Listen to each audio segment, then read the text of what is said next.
How to fix Google Map orientation. Hello everyone, I am Bishaka and welcome to our channel. Now let's get right into the tutorial. Firstly, go ahead and open the Google Map application on your device and make sure you are signed in. Now, if you are facing orientation issues, then tap on your profile icon on the top right of your screen and then tap on the settings option you see there.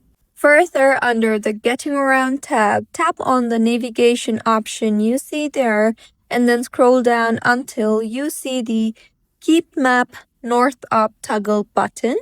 Make sure the Keep Map North Up toggle button is toggled off, and with this, you will no longer face the orientation issue. So, this is how you can fix Google Map orientation.